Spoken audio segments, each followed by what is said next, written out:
મોડેલિંગના કપડાં લાઇક કરવાના ટાસ્ક પૂરા કરવાથી કમિશન આપવામાં આવશે તેવી લોભામણી વાતો કરી ફરિયાદી પાસેથી 19 લાખથી વધુ પૈસા પડાવનાર આરોપીઓની સુરત સાયબર સેલ દ્વારા ધરપકડ કરવામાં આવી હતી। પોલીસ કમિશનર સર સુરત શહેર, સંયુક્ત police commissioner sir crime branch Surat શહેર તથા નાયબ police commissioner sir crime branch Surat શહેરની સૂચનાથી સુરતના લોકોને સિટીઝન્સને એમની સાથે સાયબર ફ્રોડ કરતા ગુનેગારોની વિરુદ્ધ ગુનો નોંધી એમને પકડી પાડવા સૂચના આપવામાં આવેલ હતી, જે અંતર્ગત સાયબર ક્રાઇમ પોલીસ સ્ટેશનની અંદર ગુના નંબર 44 નોંધવામાં આવેલ।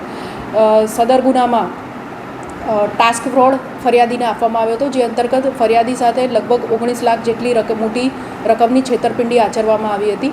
એમાં ફરિયાદીને અલગ અલગ પ્રકારના ટાસ્ક આપવામાં આવ્યા હતા, જેમાં મોડેલિંગના ફોટાને એમ રિવ્યૂ કરવા માટે એમને એક લિંક મોકલવામાં આવી હતી અને એના બદલામાં એમને સારું એવું કમિશન મળશે એ પ્રકારની લાલચ આપવામાં આવી હતી। શરૂઆતમાં ફરિયાદીને 2450 જેટલા રૂપિયા એમને કમિશન આપીને એમને લાલચ આપીને લગભગ ત્યાર પછી અલગ અલગ બહાના હેઠળ 19,79,550 રૂપિયા જેટલી રકમ એમની પાસેથી ટાસ્ક ફ્રોડના ઓથા હેઠળ પડાવવામાં આવેલ હતી।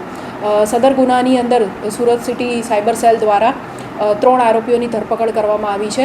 આરોપી નંબર 1 અંકુશ ભરતભાઈ પાંડવ, જે હોમ લોન ક્રેડિટમાં નોકરી કરે છે, તેમણે પોતાનું ફેડરલ બેંકનું એકાઉન્ટ 5,000 રૂપિયા કમિશન લઈને સાયબર ફ્રોડ માટે પ્રેમ કલ્યાણભાઈ ડાભીને આપેલ હતું।